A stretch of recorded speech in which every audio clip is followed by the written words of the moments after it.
worship before him, and that he would also teach us the knowledge, wisdom, and understanding necessary in order to proceed our lives before him. So even at this time, we will open up the Holy Scriptures to the book of Genesis, the book also known as Bereshit, which is the beginning of the history of the children of Yisrael. So we do thank the Most High for once again allowing us this opportunity to understand and know that there is no God beside him. He is the one that allowed us to wake up this day to come forth before him. He's the one that blesses us with knowledge, wisdom, and understanding. He's the one that blesses us with the strength in order to proceed in our lives before him. So we ask that he would open up our eyes and open up our ears so that we would hear these words this day and acquire the truth that is necessary in order for us to live our lives righteously before him and to do good in his sight. So once again, we come here because Jehovah God has allowed us this opportunity to come here and to worship before him. So once again, we pray for strength and peace of mind in this day.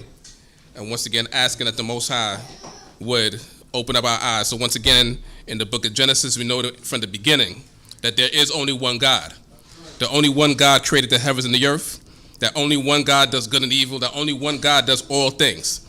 So Jehovah is his name, and that's the God that we come before and worship on this day. So once again, we do acknowledge that there is only one God this day. We acknowledge that he is Jehovah, our God, the King of the universe, the God of Yisrael, our Redeemer and our Savior. The one that we read about all throughout the Holy Scriptures, the one that, once again, in the beginning of this book, created the heavens and the earth, the one that, when the earth was full of sin and corruption, he flooded the entire earth, but still saved mankind alive through Noah and through his family, through Noah's family. And then generations after, Jehovah God called Abraham, who was our father, and blessed him and made a covenant with him and made him a blessing to all the nations upon the face of the earth. So we are reading about, once again, being the children of Yisrael, we are reading about our history. We are reading about how this nation came into existence. We read about the connection that our nation has with the God that created the heavens and the earth. So on this day, once again, we're going to be continually reading about our history, but everything in our history is not perfect. Everything in our history is not good. But there are things that we can learn from our history and learn to not follow certain mistakes, learn not to follow certain paths that some of our forefathers did in order so that we may learn from those mistakes, learn from their iniquities and their transgressions, and know the things that we are not supposed to do. And also, we also should be emulating the good deeds, because Jehovah God even told us through the prophet Isaiah to look unto the rock from which we are hewn and the hole of the pit from when we are dug. He told us to look to Abraham, our father, and to Sarah, our mother. So even as we read throughout our history from Abraham to Isaac to Jacob and through Jacob's children, and we see that not everything went well, not everything was good, and not everybody did good, we know that we still have a source that we can go back and look to in order for us to acquire the knowledge, wisdom, and understanding and follow that path that we are supposed to be walking in the sight of the Most High God. So we know that Jehovah God has made a covenant with the children of Yisrael.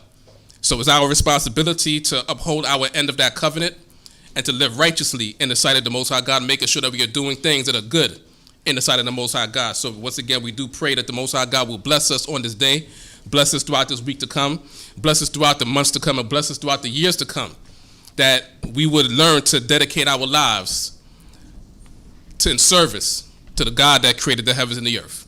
So once again, we are going into the book of Genesis. We are going to begin reading at chapter 37 as we continue reading on with the history of the children of Yisrael. And once again, not everything is going to be good. We're going to read about dysfunction. We're going to read about trauma. We're going to read about problems. But we're going to learn from this dysfunction, learn from this trauma, learn from these problems to learn how to become a better people in the sight of the Most High God. So once again, we are in the book of Genesis, chapter 37. And Yaakov dwelt in the land of his fathers sojourning, in the land of Canaan. These are the generations of Yaakov.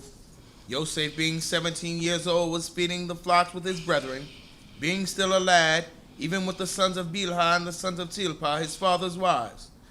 And Yosef brought an evil report unto their father. So as this chapter begins, it's talking about, we spoke about, a few weeks ago, the word toldot, where it's usually translated as generations, but could also be translated as history. So it said, these are the generations of Jacob, or Yaakov, as you would say his name in Hebrew. That it goes on to talk about Joseph. So when it said these are the generations of Jacob, you could also say this is the history of Jacob, and it's talking about now the history in regards to Joseph, one of his sons. And it's talking about his son Joseph at this time being 17 years old. So we read about in the past 2 weeks specifically, all of the travails that our father Yaakov went through in his life to where he got to this point now where he would hopefully have some relative peace in his life.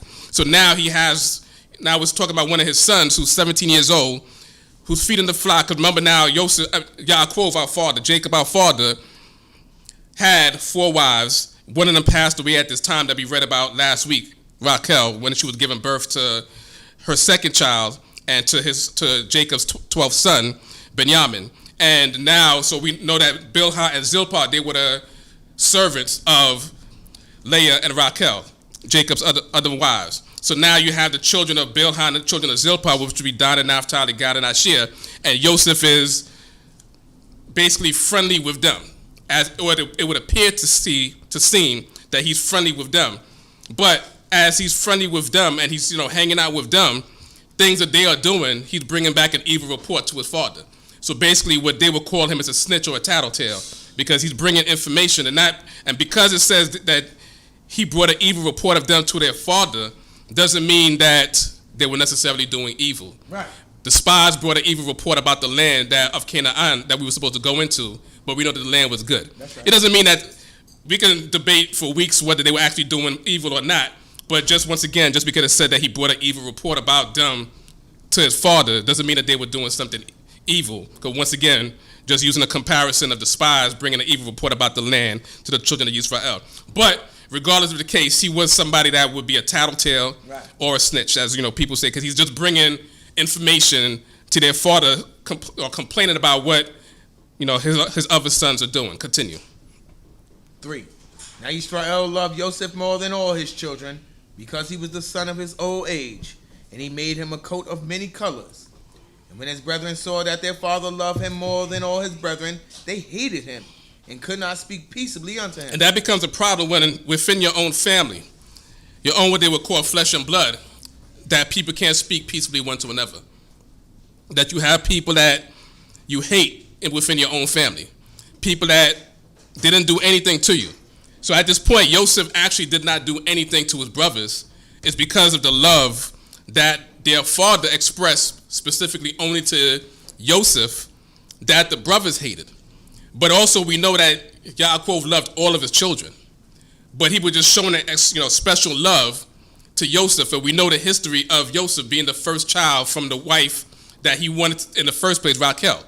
So we know that that's going to be one of the reasons why he's going to express a lot of love to Joseph. And he showed that preferential treatment to Joseph compared to everybody else, because if you see here, he gave him a coat of many colors, basically a coat of distinction, a coat that, as was striped. We read about also a coat of many colors, the same description, or the same description when Dawid gave to his daughter Tamar. Same terminology that is used of this coat of many colors. So it's something of distinction. And as we're going to read here, and as we see with Yisrael today, people despise you for your coat. Many people, in the 80s and the 90s got killed for their coat. So, and this all comes from our history right here, because Jacob gave Joseph a special coat that his brothers hated him for. Continue. And Joseph dreamed the dream, and he told it to his brethren, and they hated him yet more. And he said unto him, Hear ye, I pray thee, the dream that I dreamed. For behold, we were binding sheaves in the field, and lo, my sheaf arose and stood upright. And behold, your sheaves came round about and bowed down to my sheaf. And his brethren said unto him, Shalt thou indeed reign over us? Or shalt thou indeed have dominion over us? And they hated him yet more for his dreams wherewith he dreamed. So now as we're going to read about Joseph's life today and in the weeks to come, dreams was something that were close to him. Whether it was him having his dreams that were interpreted or other people having dreams that he would interpret, dreams just happened to be something that revolved around Joseph's entire life. So now he was already hated by his brothers. He was already especially loved by his father. And once again, there has to be, parents are going to love children a different way. because parents are going to treat their children different ways based on different reasons. But parents also have to be careful on how they express their love to the different children, because things can result as what we're going to read here today. Now, even with the father expressing special love to one son, it still doesn't give an excuse for the brothers to hate him and do the things that they're going to do. But at the same time, parents still have to be careful of how they treat their children. But you're also going to treat your children based on how they act also. Right. So you're not going to just treat a child and say you're going to love a child more than the others just because of it. We see, once again, there was nothing that Joseph did personally that we read about personally that caused Joseph to read that to receive that special love, except for his mother. But once again, with parents dealing with children, once again, parents still have to be careful on how they treat their children, but you also have to be fair on how you treat your children. So what we're reading here is just preferential treatment based on something that Joseph actually did not do. And that's where the problem came in, because other brothers are saying, well, we're the ones out here, as we're going to read here, and they were the ones that were taking care of business for the household, but yet Jacob, their father, still loved Joseph no matter what the brothers were doing, with the exception of Reuben. Reuben didn't need to have any love expressed to him based on what he did, and which we read about last week. But the other brothers, as we've been reading, didn't do anything to where Joseph should get any more love than anybody else. So that's why it's a tightrope to walk, and something that's very careful to walk through. But once again, Joseph is receiving this dream, and whether he's naive because he received a dream and he told it to his brother, they automatically understood what the dream meant. So whether Joseph knew what the interpretation was and he just wanted to throw in his brother's face or not, the fact is this is not something that he should have told his brothers, especially when they were already not speaking peaceably unto him. Continue. And he dreamed yet another dream and told it to his brethren and said, behold, I dreamed yet another dream. And behold, the sun and the moon and 11 stars bow down to me. And he told it to his father and to his brethren. And his father rebuked him and said unto him, what is this dream that thou hast dreamed? Shall I, thy mother and thy brethren, indeed come to bow down unto thee to the earth? And his brethren envied him, but his father kept the saying in mind. So the brothers envied him or became jealous of him once again for the second dream, that in their mind he had the nerve to come and tell to them as well as tell to their father as well. When you had one dream where it was just dealing with the brothers, and now you had this dream where it's appearing with the sun and the moon and the stars are bowing down to him. So it's appearing that his father and his mother and the brothers are bowing down to him. But once again, his father did rebuke him, because this is not a dream that you should be telling willingly. Because once again, they already understood the interpretation of what the interpretation of this dream could mean. So his father's telling them, like, what type of dream are you talking? Even if you had that, you keep that to yourself. How would you have the nerve to come before your parents and tell them something to make it seem like they're going to be bowing down to you, or where you're going to be superior unto them? So that's a problem that Joseph had. So Joseph may have been naive in terms of telling it to them, but Joseph most likely understood where these dreams were coming from, because when he told it to everybody else, they automatically knew where it was coming from, or automatically assumed what the dreams meant. So once again, Joseph was naive in telling it to them, but he still should be more careful, especially when you have an interpretation of your parents bowing down to you, that you would now want to express that to everybody. So that's why his father chastised him. So once again, no matter how much his father loved him, it didn't mean that his father would never chastise him when he did something wrong. Message. And that's once again something that parents should always do, that your parents will love you, but they're going to chastise you when you do something wrong, to make sure that you don't continue in a wrong path and go back into the path to doing the things that they want you to do, that they can love you for. So once again, love comes with chastisement. Love is going to come with telling somebody when they're wrong. Love is going to come with correction. Love is not going to come with just letting people do what they want to do, because that's not actually love. So when parents let their children do what they want to do, that's not parents loving their children. When they let their children grow up and just follow the ways of the world, that's not loving the children. You may think that you're being lenient on them and you don't want to be hard on them, but it's better to be hard on them, especially in a hard world, as opposed to them going out into the world and them shaming you and coming back and bringing shame to the household. So how you express that love is by doing correction as well. Just like Jehovah God loves the children of Yisrael. He's going to express his love to us, but he's also going to correct us when we do wrong. Continue. And his brethren went to feed their father's flock in Shechem. And Yisrael said to Joseph, Do not thy brethren feed the flock in Shechem? Come, I will send thee unto them. And he said, Here I am. And he said, Go now, see whether all is well with thy brethren and with the flock, and bring me back word. So he sent him to the valley of Hebron, and he came to Shechem. And a certain man found him, and behold, he was wandering in the field. And the man asked him, What seekest thou? And he said, I seek my brethren. Tell me, I pray thee, where they are feeding the flock. And the man said, They departed from hence, for I heard them say, Let us go down to Dothan. And Joseph went after his brethren and found them in Dothan. So now Yaakov, our father, he knows what his brothers think about Joseph. Well, what Joseph's brothers think about Joseph. But he's not thinking that they're going to do something evil unto them.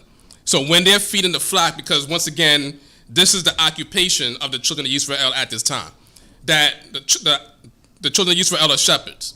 Once again, dwelling in a foreign land, dwelling amongst the Canaanites, being nomads in a foreign land, but they are shepherds, so they have flocks to tend to.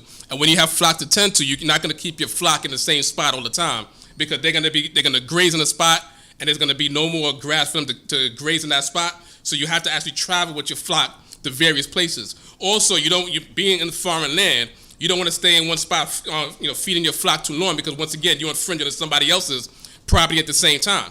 Can we read that was the problem between Abraham, our father, and his nephew Lot, where their servants were arguing with each other because they were feeding, two flocks on one land.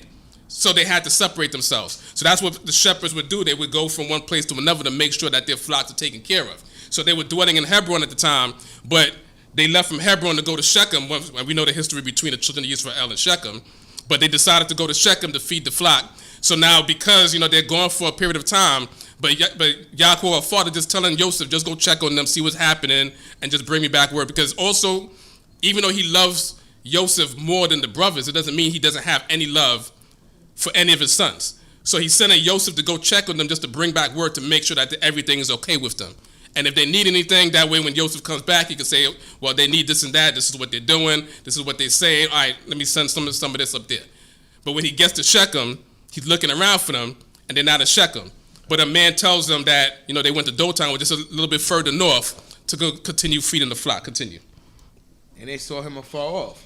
And before he came near unto them, they conspired to kill him. And they said one to another, Behold, this dreamer comes. Come now, therefore, let us slay him and cast him into one of these pits, and we'll say an evil beast devoured him, and we'll see what become of his dream. So now, just think about how much hatred his brothers had for him, that as soon as they saw him, the first thing they thought about was killing him or murdering him, taking his life, and even going back to tell their father that an evil beast killed his son. So imagine how much hatred that they had for their brother, that it also blinded them to what their father would think about them bringing back this report. So once again, we're reading about what's happening in this period of time in Joseph in his 17th year, or being 17 years old. But just consider the type of hatred that his brothers had for him. It goes beyond the dreams.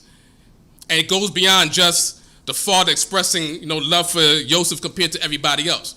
But there's some embedded hatred within Joseph's brothers that as soon as once again, we read that they could not speak peaceably unto him. But as soon as they saw him and they were, far away from home, the first thing they thought about was taking his life and then going back and telling their father, who loved him, that an evil beast devoured his son.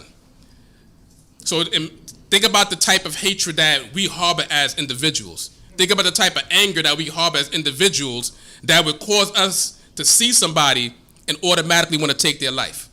Or because of jealousy, because somebody else treats them better than they treat us. Once again, these are the type of dysfunction that we're reading about here, and the type of problems that we're reading about here, but these are the things that are embedded within humanity that we, as the children of Israel, we see within our history. We have to make sure that we don't continue following in that same path. Because once again, they saw him from afar off, and the first thing they automatically thought about was taking his life and throwing him into a pit to bury him, but basically, throw him into a pit after taking his life, and then saying that an evil beast chewed him up. So once again, let that sink in, and let us think about the type of hatred that we have for one another that would cause us to want to take somebody else's life when that individual never clearly did anything to us. Continue. 22. And Reuben said unto them, shed no blood, cast him into this pit that is in the wilderness, but lay no hand upon him, that he might deliver them out of their hand and restore him to his father. And it came to pass when Joseph was come unto his brethren, that they stripped Joseph of his coat, the coat of many colors that was on him, and they took him and cast him into the pit, and the pit was empty. There was no water in it. So as soon as he got close enough to them, because once again, they already conspired this from far off, and Reuben is the only one that was trying to save him. And he said, and Reuben didn't, that's the best that Reuben probably could have thought of, because he knew he was hearing what the brothers were saying. So the best thing that he could come up with is just saying, let us just throw him into a pit. Let us not take his life. Let's throw him into a pit. And his mind is, I'm going to go back and take him out so he can go back to his father. But imagine the type of hatred and the type of anger that the brothers were having towards Joseph, that this was the best that Reuben was able to come up with, to where he couldn't just tell his brothers, just calm down. And Reuben being the firstborn should be able to tell the brothers that he's older than, nah, we're not doing that. But he couldn't even tell us because he already seen what type of anger that they already have. He already knew the hatred, the backstory, because once again, he's part of that as well. Right. And Reuben doesn't have a good history as well. And we could speculate and debate this for weeks, but maybe Joseph is the one that told on Reuben that, he was with Bilhah. That's just speculation. But we see that Joseph has a tendency to bring back reports on people. So when it said that Jacob found out that Reuben slept with his Bilhah, who knows if Joseph wasn't the one that went and told that story. And that's why Jacob went back and told Jacob. That's the speculation once again. That doesn't mean that happened because we never read that. But, once again, Joseph has a history of telling or willingly giving up information, especially when people are doing wrong. So telling the truth, but we never know if Joseph was the one that went and told that story. So, but Reuben could not tell his brothers, we're not doing that. All he could do was say, let's put him in the pit. And the first thing they did when Joseph got close to them was take that coat of many colors off of him. Because that was the symbol of their hatred towards him. Because that was the symbol of their father's love towards him compared to everybody else. Because Reuben didn't get that coat, Shimon didn't get that coat, Levi didn't get that coat, Yehuda didn't get that coat. Going down the line, it was the 11th son that got that coat of distinction compared to the 10 brothers that were older than him. And that was the symbol of their anger towards him. So the first thing they did was strip that off of him and then threw him in the pit. Continue. And they sat down to eat bread. And they lifted up their eyes and looked, and behold, a caravan of Ishmaelites came from Gilead with their camels bearing spicery and balm and ladanum, going to carry it down to Egypt. And Yehuda said to his brethren, what profit is it if we slay our brother and conceal his blood? Come, let us sell him to the Ishmaelites. Let not our hands be upon him, for he is our brother. He is our flesh and our blood. And his brethren hearkened unto him. And there passed by Midianite merchants, and they drew and lifted up Joseph out of the pit, and sold Joseph to the Ishmaelites for 20 shekels of silver. And they brought Joseph into Egypt. So Judah's better idea wasn't to save him either, but to make profit off of his body. Where the brothers wanted to kill him, and Reuben tried to save him, and Judah's response is, let's not just kill him for nothing. Let's at least make some money off of him. So they still want to tell their father that his son was devoured by beasts. But because of their hatred and the anger that they have for him, they wasn't trying to spare Joseph's life at all. So what the brothers did when they saw the Ishmaelites passing by, Yehuda said, let's just sell him to them. Let's make a profit off of him. He's our brother still. He's our flesh and our blood. Let it not be our hands that take his life. But in other words, he's saying let us profit off of his life. So his brothers sell him to his cousins. When you think, remember, the Ishmaelites are the cousins of the children of Yisrael. So once again, you think about, so it's not like the Ishmaelites don't know who these are. They know exactly. Because once again, Ishmael and Isaac are the brothers. So the children of Isaac, or the child of Isaac is Jacob. So these children that they're speaking to are their cousins. So once again, these are the grandchildren. So once again, these are 2 generations removed from Isaac. So the Ishmaelites knew who these were. They knew who Reuben was. They knew who, they know Yaakov, because that's uncle. And they knew, these Ishmaelites knew who their family was. And Isaac is, when you do the chronology, I know I messed that word up, but Isaac is still alive at this point. So once again, the brothers have that much hatred for Joseph that they're willing to go back and tell their father and grandfather that Joseph was devoured by a wild beast. And I'm going to see exactly how they have this done. Continue. And Reuben returned to the pit, and behold, Joseph was not in the pit, and he rent his clothes. And he returned unto his brethren and said, the child is not, and as for me, whither shall I go? And they took Joseph's coat and killed the he-goat and dipped the coat in the blood. And they sent the coat of many colors, and they brought it unto their father and said, this have we found. Know whether it is thy son's coat or not. And he knew it, and he said, this is my son's coat. An evil beast have devoured him. Joseph is without a doubt torn in pieces. So once again, think about the type of character, the type of hatred, the type of anger that the brothers had, that they could actually kill an animal just to get his blood, to put it on Joseph's coat, send it to their father, tell him this is what we found. And of course, they didn't exactly say that an evil beast devoured Joseph. They said this is what we found. So imagine the type of hurt that they wanted to put their father through because they hated their brother. And once again, we see this is the type of dysfunction that we have as the children of Yisrael. This is the type of dysfunction that happens in humanity overall. But this type of dysfunction is something that we have to get over. That once again, we can't have that type of hatred or anger towards one another, that we don't care about the feelings of other people as well. Because once again, they had no regard for what their father would feel with a coat of blood. It's better that they would say, you sent him to us, we don't even know where he was at. As opposed to putting that symbol of his coat with blood before their father. Cool. It's better to say we don't know where he's at and hopefully he comes back. We didn't know that you sent him to us and we never saw him. Maybe he'll show up. As opposed to putting this before their father. So imagine the hurt that they were willing to put their father through because they didn't like their brother. Continue. Verse 34. And Yaakov rent his garment and put sackcloth upon his loin and mourned for his son many days. And all his sons and his daughters rose up to comfort him, but he refused to be comforted. And he said, nay, but I will go down to the grave to my son mourning. And his father wept for him. So once again, this is the type of hurt that they were willing to put their father through. And being that they already started it, they couldn't get it out of it. Yeah. They seen the hurt that their father was going through. And of course, none of them are going to be willing to say, we don't want to see you go. We sold him. Maybe we can do something else. Maybe we can go.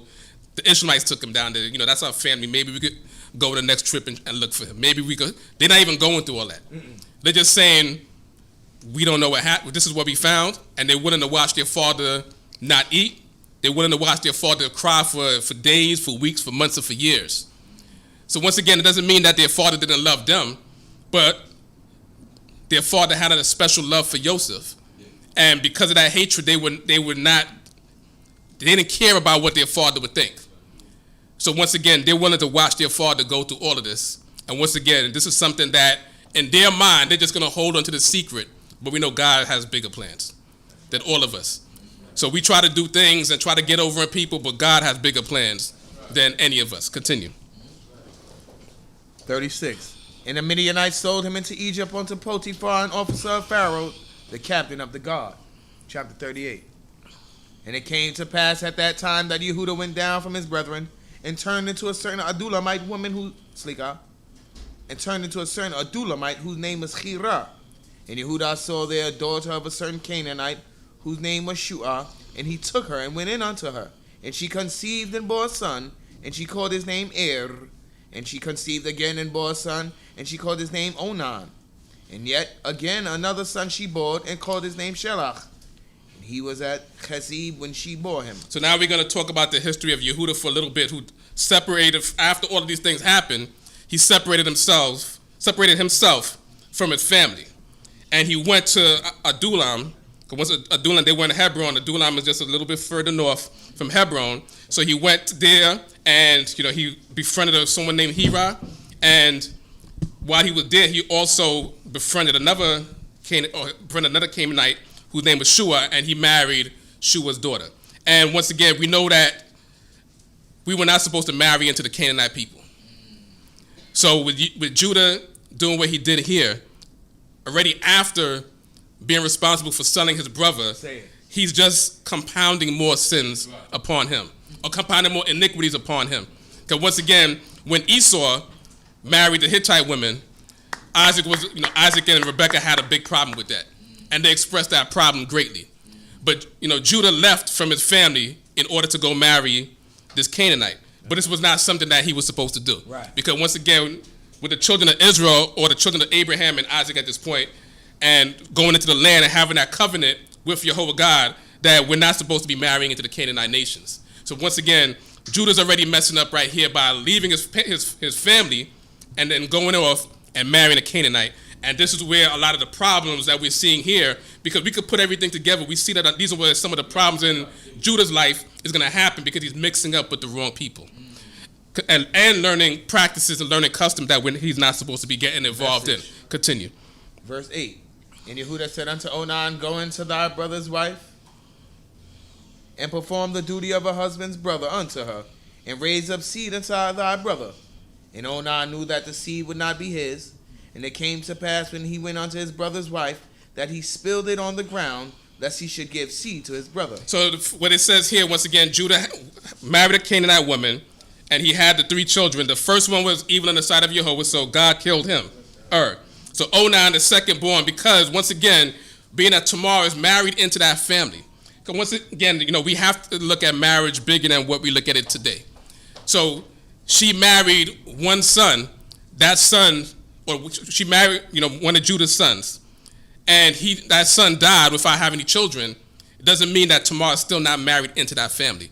And we read about that in Deuteronomy 28, where we read about that law that when a man has no children, that his wife or his widow at that point goes and marries one of his brothers in order to raise up seed in that person's name. So that this was a custom that existed even before we read about that in the book of Deuteronomy. We see that this is a custom that was already taking place here. So what Judah's telling his son Onan is that go marry Tamar and raise up seed for your brother. But Onan had a different plan. Mm-hmm.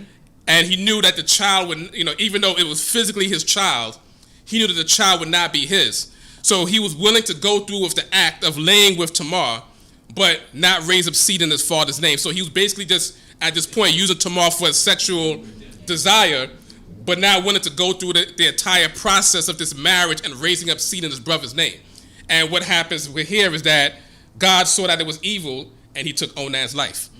So we never know. Once again, when we read in the book of Deuteronomy, a person that doesn't want to go through with the process could just say no. Right. Just say no. Have your shoe, loosened up. Let the woman spit in your face. Go about your business.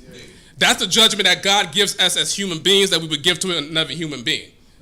But when God wants to do what he wants to do, he can take somebody's life for whatever he wants to. So even though the judgment is you get your shoe loose and somebody spit in your face, that's as human beings, because God tells us to treat each other like that. That's the judgment God gives to one another. But we can't determine what God can and cannot take somebody's life for. So we have to realize how merciful God is, and us being alive this day, because there are many things that God could take our lives for, that we could read it, maybe, we could say, oh, that's a small thing.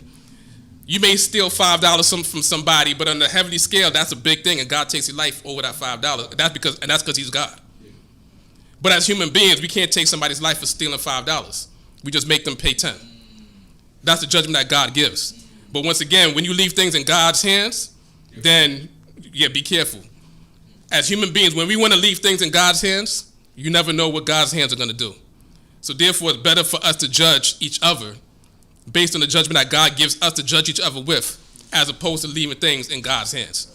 Because God can do things that he want to do. If God does, because once again, all Onan did was, fulfill his lust for Tamar while not raising up seed for his brother, and God saw that fit to take his life because of that. God saw it fit to take his life for a sexual act.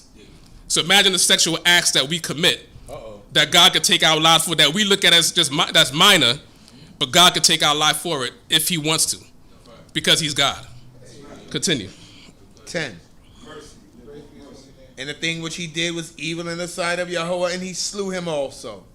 Then said Yehuda to Tamar, his daughter-in-law, Remain a widow in thy father's house till Shelach my son be grown up. For he said, lest he die like his brethren. Because he's thinking, because remember, we're reading this from the historical aspect.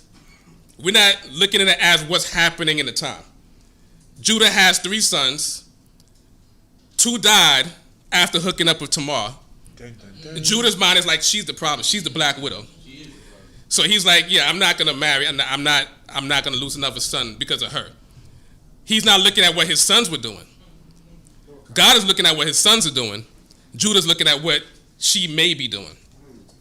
Once again, our eyes are not God's eyes. But we have to look more into what we're doing, more into what's happening around us, and start being, more careful and more considerate and more circumspect about the things that we are doing and the things that other people are doing around us. Because once again, Judah's eyes are not what God's eyes are. He's just looking at what's happening in his time. So we're reading that was an evil person and God took his life. We're reading what Onan did was evil in the sight of God, so God took his life. But Judah's looking at it like she must be the problem. And it's not she's the problem, it's your children are the problem. Continue. And Tamar went and dwelt in her father's house.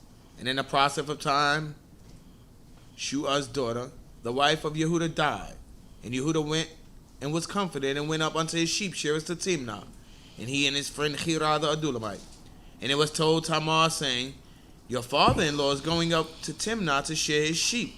And she put off the garments of her widowhood and covered herself with a veil and wrapped herself and sat at the entrance of Enaim, which is by the way of Timnah. For she saw that Shelach was grown up, and she was not given unto him to wife. So we're going to see here, what we started to see already, what she's planning to do. Because Judah had a responsibility. Tamar, at this point, up until this point, was holding herself to her responsibility. Yep. She knew that she was married into this family. She knew that she did nothing wrong. One husband died. The second husband died. But she still was supposed to be given unto the third son. And she's not going to give us, she hasn't been giving herself up to anybody else. Right. Even as a Canaanite, she's holding herself more righteous than the Israelite at this point. And she's doing the right thing. And Shada grew up. And Tamar saying, what's going on? Judah's going about his life. He's still being a shepherd. He's sharing his sheep. He's having fun. He's making money. He's making moves. He's doing this. But she had to sit there as a widow when she was supposed to be given to Shelah. So she says, so she receives word about what's happening with Judah, where Judah's going to be. So now she decides to come up with a plan because she knows what his responsibility was supposed to be and she knows what her responsibility is supposed to be. So she's going to make sure that she does what she can. And it doesn't, mean that everything she does was right, but also we have to remember that when we don't hold up our responsibilities, God is going to make sure that our responsibilities still get taken care of. And this is how it's going to, in a divine manner, come into play. Continue. When Yehudah saw her, he thought her to be a harlot, for she had covered her face. And he turned unto her by the way and said, come, I pray thee, let me come in unto thee. For he knew not that she was his daughter-in-law. And he said, what wilt thou give me that thou mayest come in unto me? And he said, I will give thee a kid of the goats from the flock. And she said, wilt thou give me a pledge till thou send it? So I'm going to pause right there for a little bit and discuss the scenario that took place right here. So he thought that she was a harlot. So we're going to talk about harlotry for a little bit because people say because Judah went into a harlot, therefore harlotry is okay. But we know what happens with Judah in this whole harlotry scenario anyway.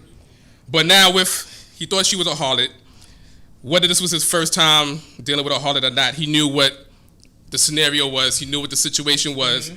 And when she asked him, what are you going to give me to lay with me? His response is, I'm going to give you a kid of the goat. A kid of the goat is not cheap. For someone that is going to lay with a woman for one time, someone that he does not know who it is, never see her again, he was willing to pay her a kid of the goat. Whereas today, people are willing to give up themselves for $40 or nothing. It doesn't mean that harlotry is okay, because we're going to get into that. But compare what you're giving yourself up for compared to what Judah was giving up for somebody that he didn't know who it was, never planned to lay with again.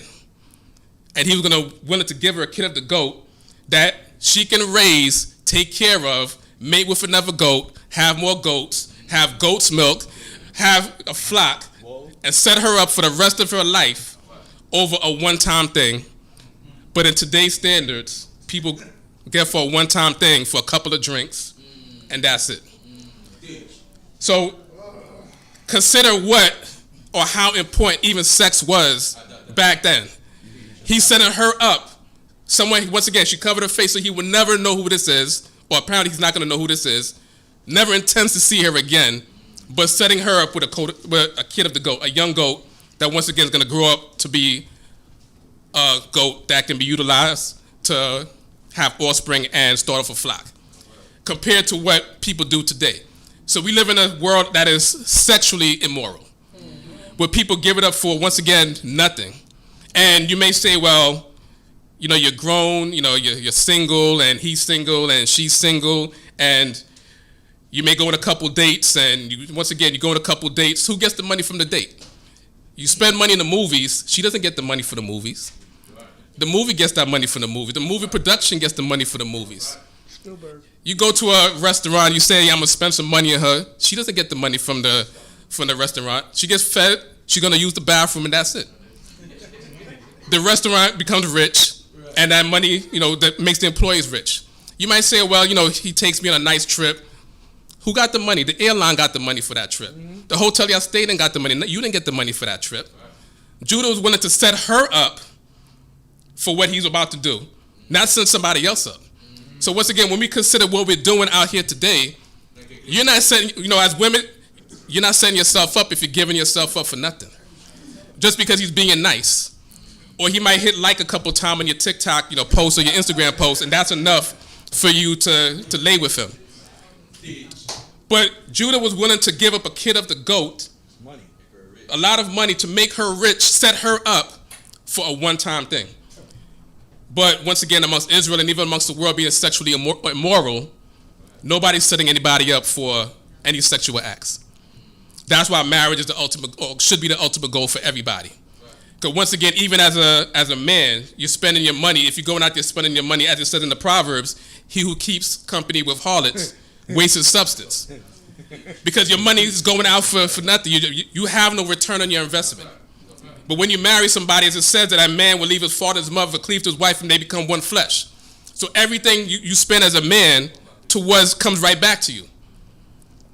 But if you're out there, you know, throwing your dollars and, you know, you're spending your money on women that's not, you know, you're not with, there's no return on your investment. So once again, we got to compare. Once again, Judah was once again going to give up a kid of the goat for a one-time thing, but people spend days and weeks and years with somebody that they get no return on their investment, male or female. The only people that's making money off of that situation is the restaurant, the airlines, the hotels, not you. So once again, when we consider what's happening today, we consider the whole scenario of harlotry, that is not a practice that we should be getting into anyway. So once again, he saw it to be a harlot, and he says that he was willing to pay her that, but he didn't have the kid of the goat with him. So she saw that he didn't have the goat with him. So she asked him, well, what are you going to give me until you give me that? Because once again, when you owe somebody something, there's this thing that we read about in law called a pledge. When somebody lends you something, you still have a responsibility to give them something just so they can hold on to until you pay them back. And that's written within our law. It's just that they can't go into your house to take that, you know, to take anything from you. But a person that's going to lend you, you know, $1,000 still has the right to hold on to something till you pay them back. So that's what she's saying here. She said, well, you don't have the goat right now. So before we do anything, you got to give me something to hold on to so I can know that you're actually going to bring this goat to me. So he said, well, what do you expect me to give you? And what does he give up? 10. And he said, what pledge shall I give thee? And she said, thy signet and thy cord and thy staff that is in thy hand. Which is the equivalent to his driver's license and his ID. Something that he has to definitely come back and get to make sure that she's going to get paid for this service that she's about to perform. That once again, she's playing, you know, acting as the harlot, and, you know, he's thinking it is a harlot, and he's willing to go through this entire exchange, entire transaction. But once again, this transaction still has to be made. Once again, it doesn't okay or substantiate this activity. But once again, we're just comparing what we're reading here and what people are, in this scenario willing to pay, willing to receive, compared to what people are willing to pay and receive today. Once again, people are out there, because they say sex sells, so people are out there selling sex. Once again, whether you're an Instagram influencer and you're just making money just to show your body, or you may, be a sex worker and you're selling your body, but people are not setting you up for your life. Right. And it doesn't mean that because that was said that now you're going to go do it so you can get yourself set up for life. And once again, the marriage is the goal. Because we also read within our law that in Leviticus 19, because once again, we're going to talk about, and then we're going to just move right along. Leviticus 19, 20, should be 29. Profane not your daughter to make her a harlot, lest the land fall into harlotry, and the land become full of lewdness. So people focus on the first part of it, says, don't profane your daughter to make her a harlot. So people say, well, I'm not her father. I'm not the one profaning to be a harlot. But it says to make her a harlot, it says, lest the land fall into harlotry, and the land become full of lewdness. So the land being full of harlotry and being full of lewdness go hand in hand. Right. So God, and this is God giving this command here, that harlotry and lewdness are in comparison.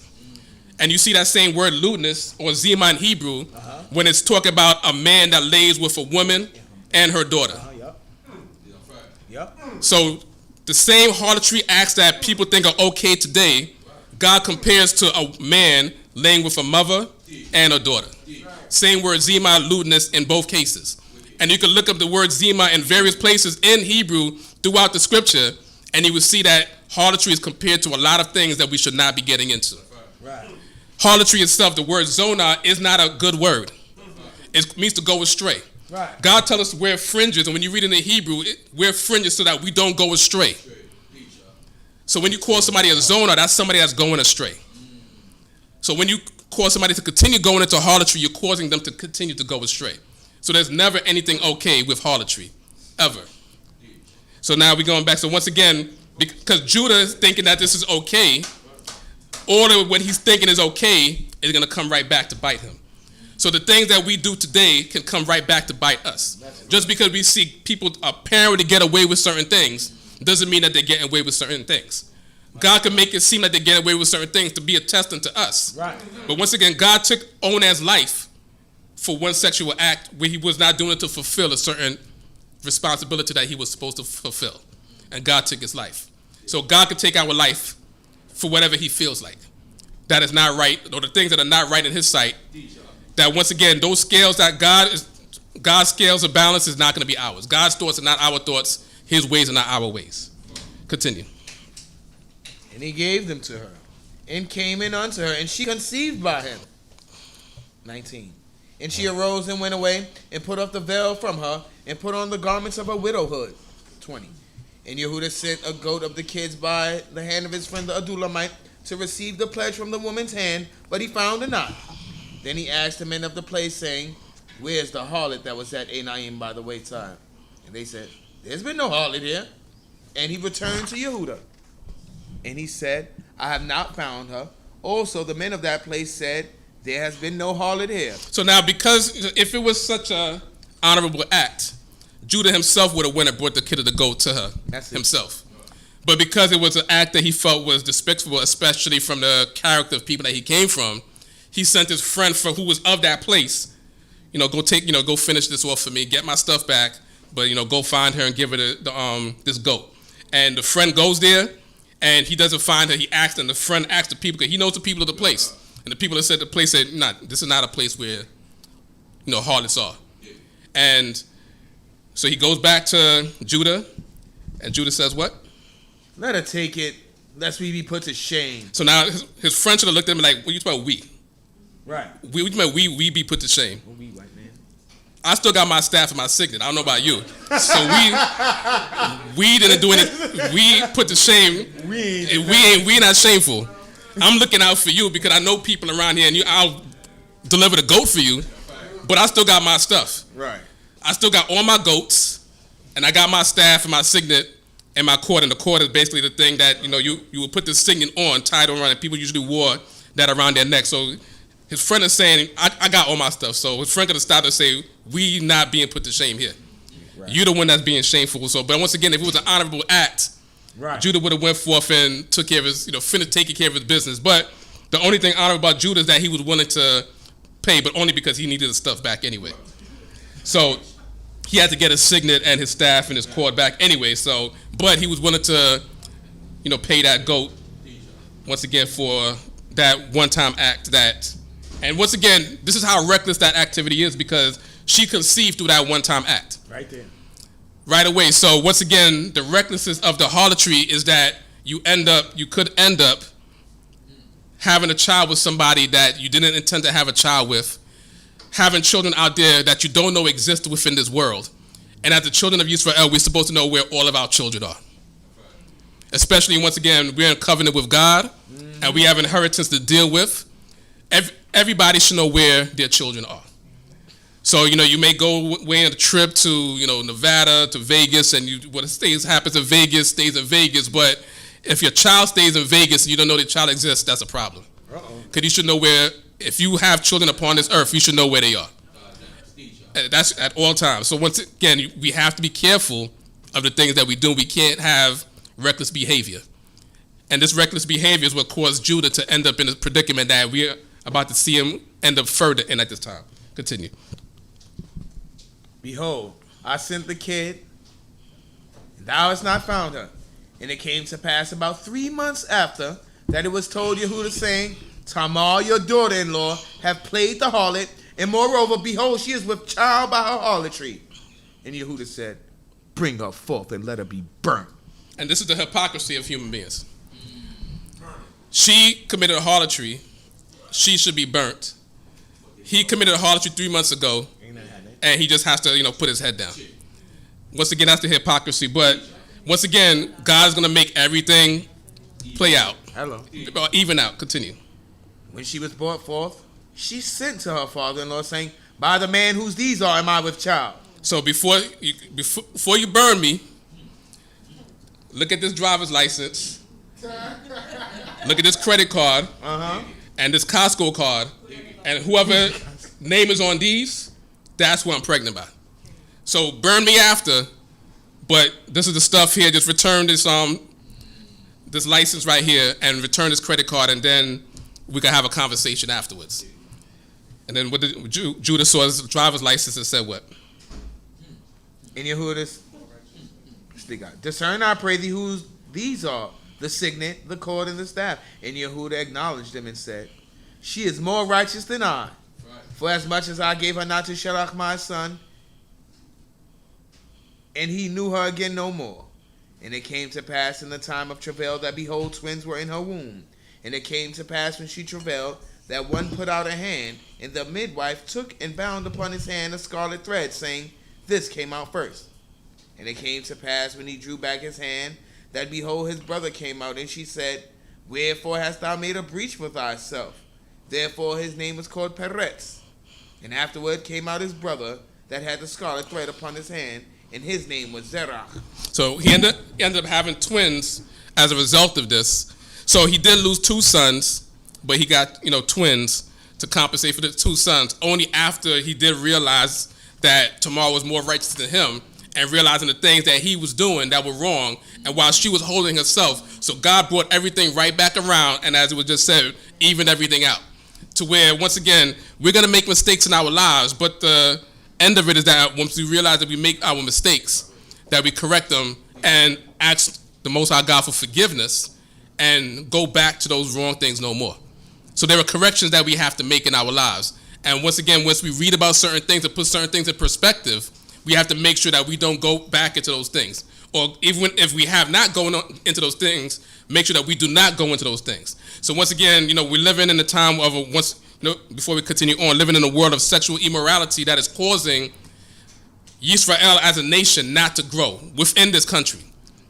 We're not moving forward because of the things that are happening. We have to make sure that we speak to everybody, especially the youth, but we have to speak to everybody about the things that are happening to make sure that they don't bring these type of immorality within the nation that causes us not to make progress.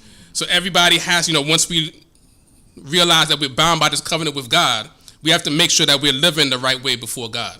So once again, the objective or the goal should always be to speak about and to teach about marriage, as opposed to whether on a male or female, speaking to both, not saying that everybody should go out there and do what they want to do, because that's what the world is doing. And the examples are getting worse and worse. And if you're young, don't let your parents think that your music is just worse than theirs was. Yeah, you might have Young Miami and Megan and all that stuff today, but your parents will listen to Little Kim and Foxy Brown back in the days as well. Yeah. So don't think that, don't think that, your music is just that much worse than what your parents were listening to when they were growing up. The problem is the exposure level is different. It was not easy to find Ice-T's album and see his wife on the cover back in the days. Right. That was not something everybody was privy to, everybody was able to find.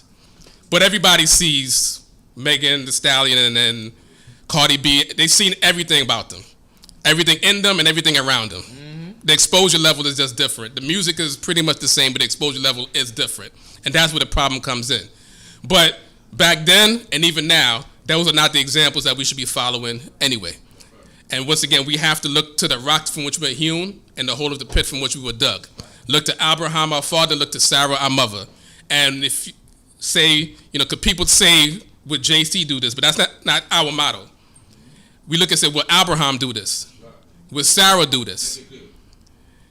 Would Abraham be in somebody else's DM right now? Sending these type of pictures to somebody else? Would Sarah have her OnlyFans page right now selling herself for $3.99, per subscription? Those are the type of things that we have to be considering today. Look to Abraham, our father, look to Sarah, our mother, and those are those people that we should look to for our influence, and those are the people, once again, we should look to. Continue. Chapter 39. And Joseph was brought down into Egypt, and Potiphar, an officer of Pharaoh, the captain of the guard, an Egyptian, bought him of the hand of the Ishmaelites that had brought him down thither. And Yahweh was with Joseph.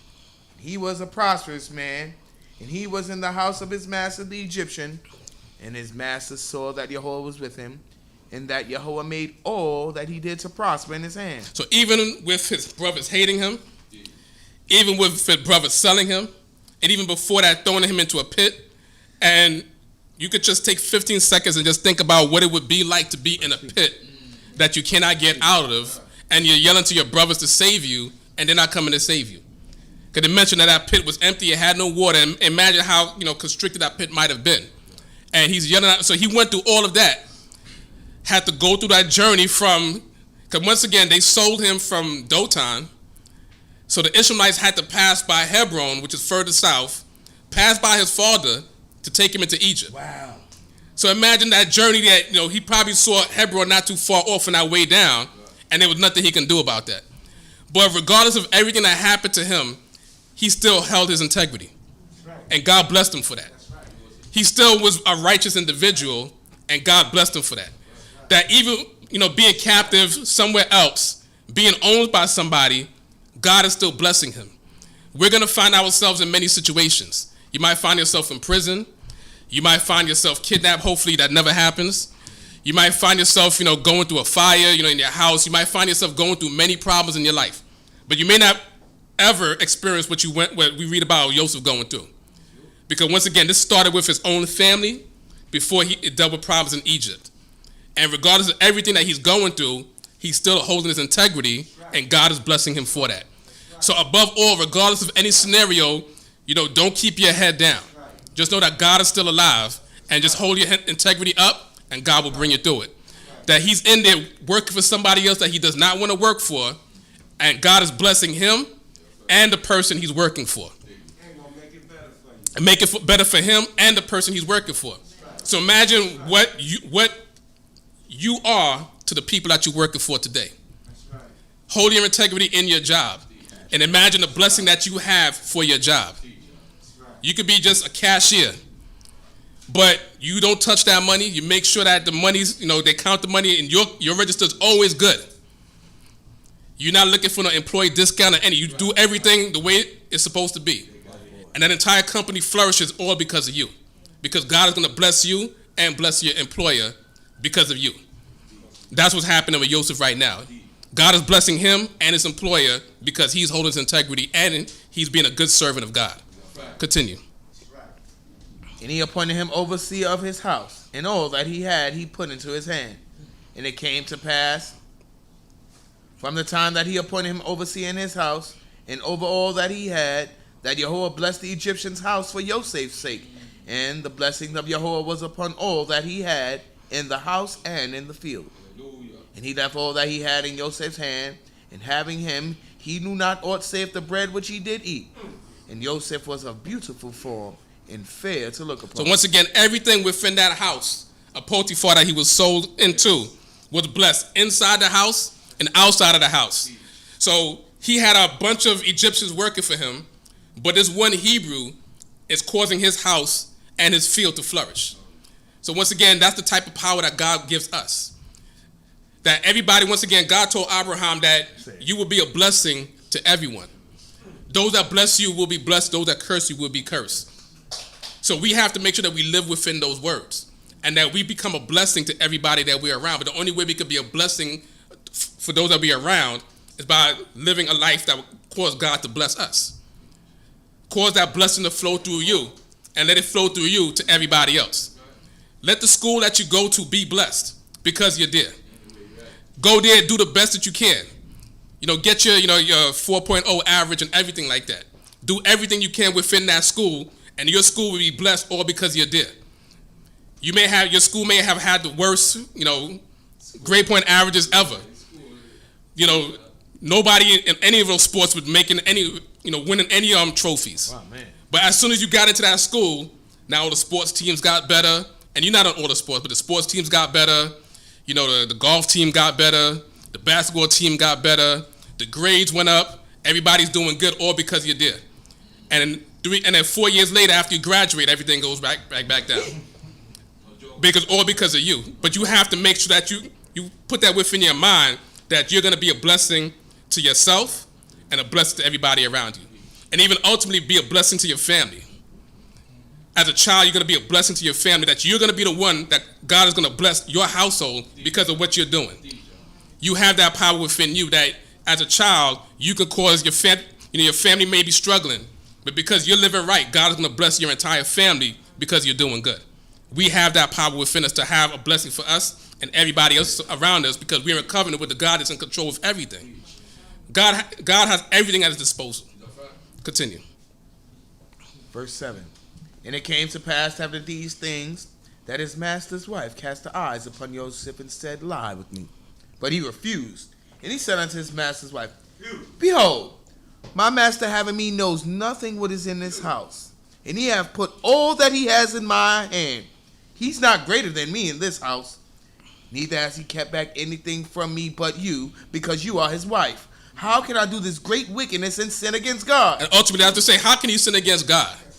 He gave her a mouthful and told her, I'm the best thing in this house. That's what he told her. Yeah. This house is blessed because I'm here. Your husband put everything in, he gave me charge of everything. So I'm not going to mess this up by messing with his wife. And even beyond that, I'm not going to mess up in the sight of God. Because God is blessing me because I'm doing the right thing. But it doesn't mean because you're righteous, you're not going to be tested. And that's his test because she's coming to him. The husband's not there. The servants are not around. She's saying, just lie with me, as opposed to Judah. Judah seemed to just jump in everything that appears before him. Yeah. But Joseph is going a different route. He's not jumping in everything that appears before him. And he refused, and he gave her a mouthful. He basically cursed her out and said, leave me alone. Told her about herself and said, leave me alone. But she doesn't take no for an answer. And it came to pass as she spoke day by day that he hearkened not unto her to lie with her or to be with her. And it came to pass on a certain day when he went into the house to do the work, and there was none of the men of the house there within, that she caught him by his garment, saying, Lie with me. And he left his garment in her hand and fled and got him out. And it came to pass when she saw that he had left his garment in her hand and was fled forth, that she called unto the men of her house and spoke unto them, saying, So now she realized, because now that he's gone, but he left his garment, she's going to be ashamed because she has to explain why is the servant's clothes in the house with you. So when she saw that, she had to come up with a plan. So her plan was call everybody else and be like, he tried to lay with me, and when I yelled, he ran and left his clothes behind.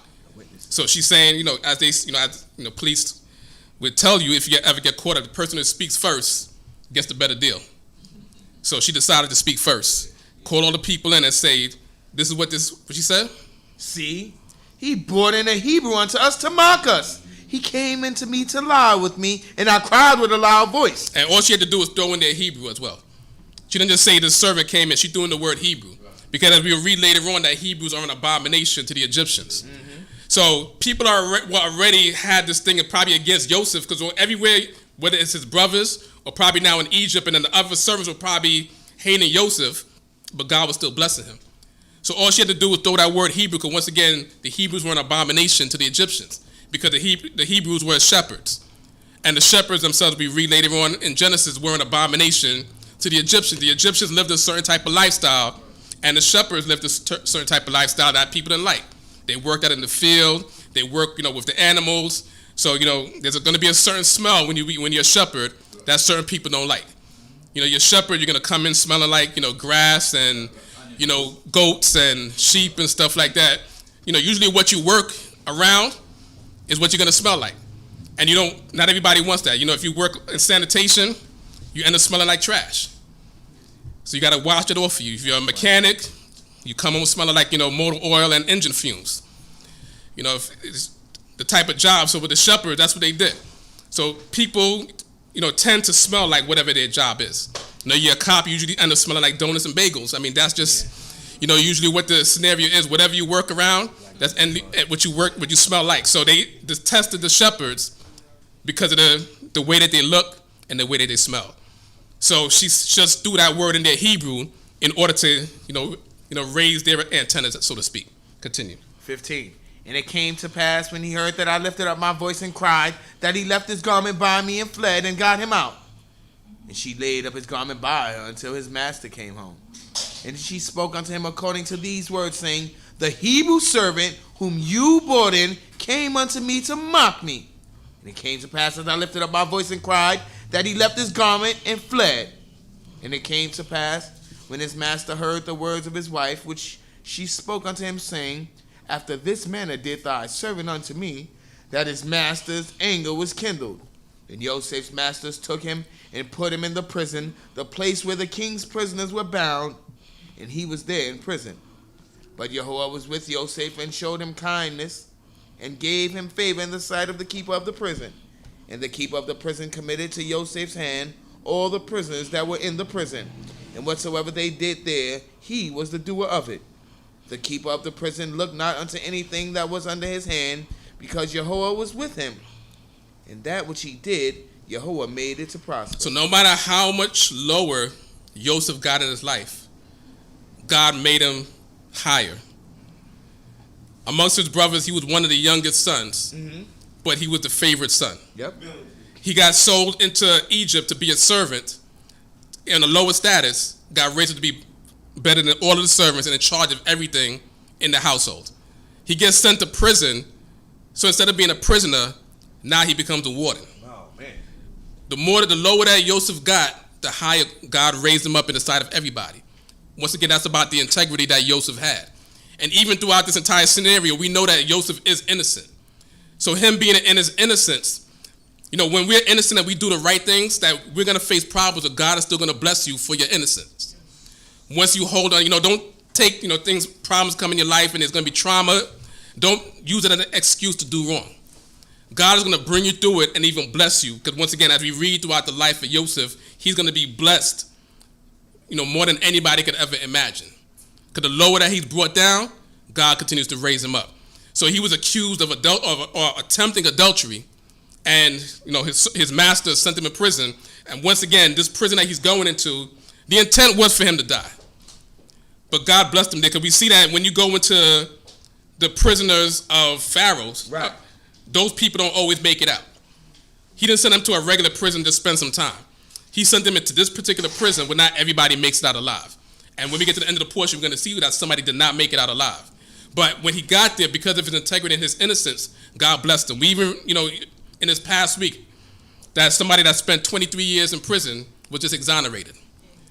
You read about people being exonerated from prison. The people the week before, the people that were accused of murdering Malcolm X were also exonerated the week before. But everybody, you maintain your innocence, maintain your integrity, and God will bless you. It doesn't mean that you're not going to face the problems. You may have to spend, unfortunately, those 23 years that we know that you're not going to get back.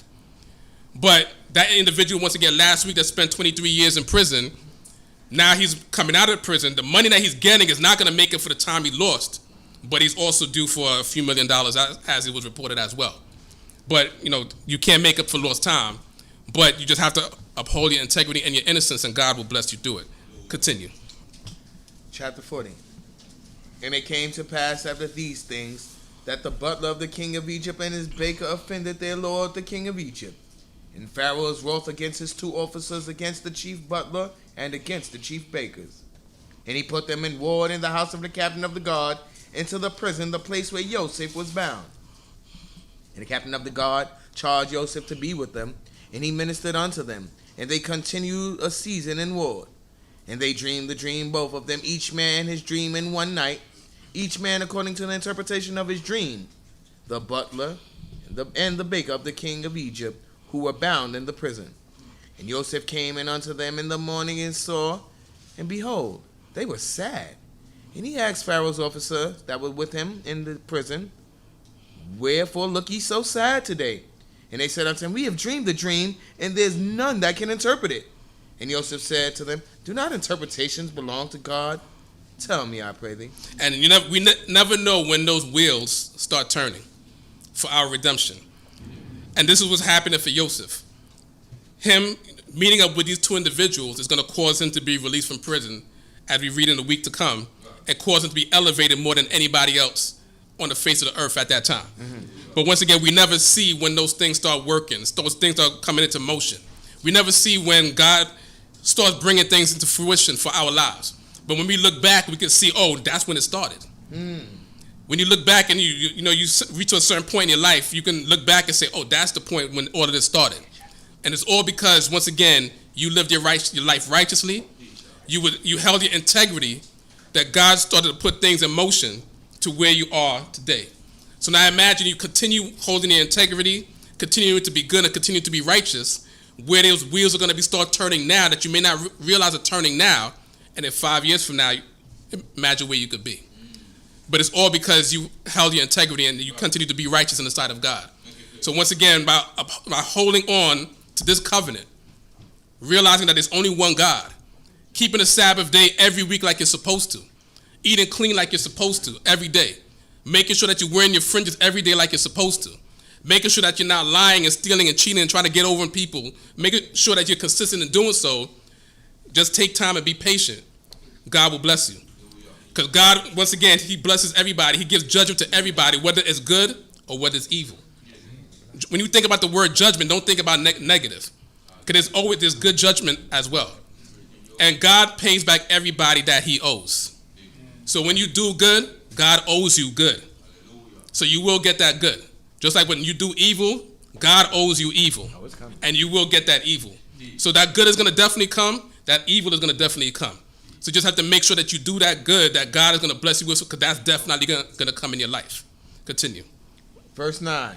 And the chief butler told his dream to Joseph and said, in my dream, there was a vine before me, and in the vine there were branches, and as it were budding its blossoms forth, the clusters thereof brought forth ripe grapes.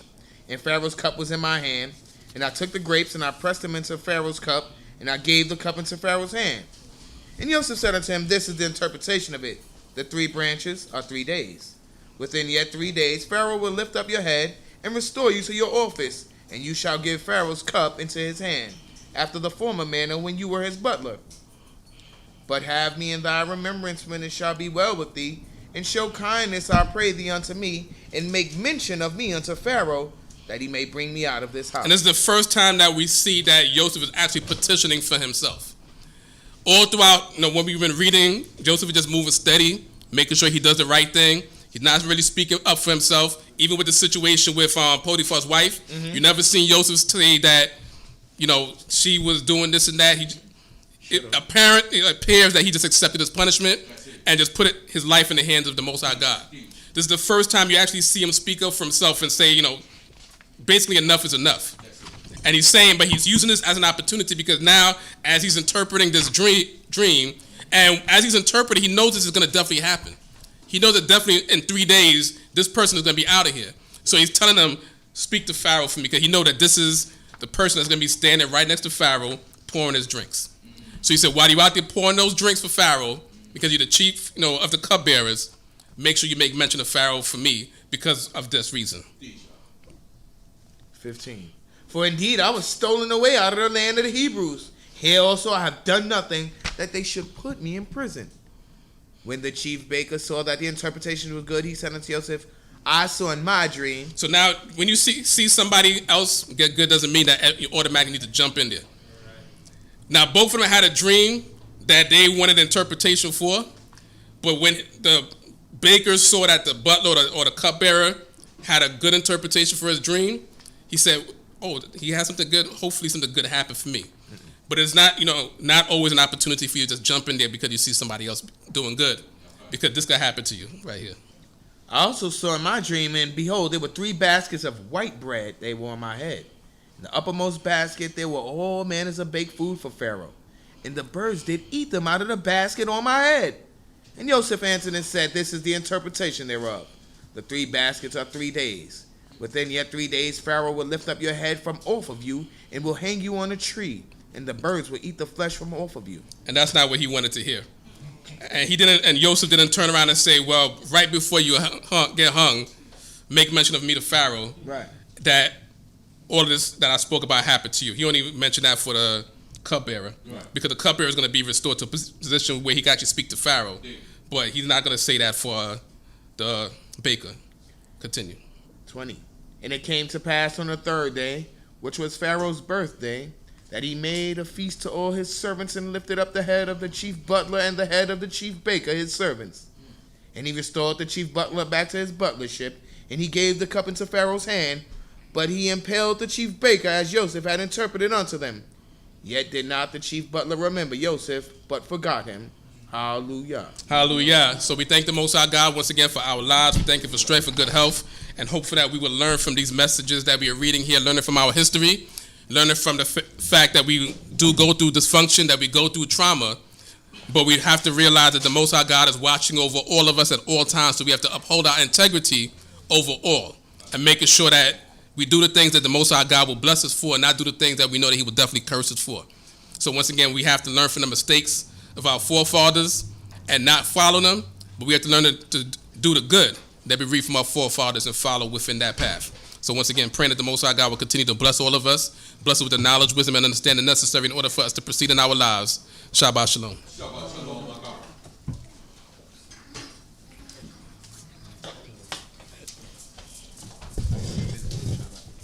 Hallelujah.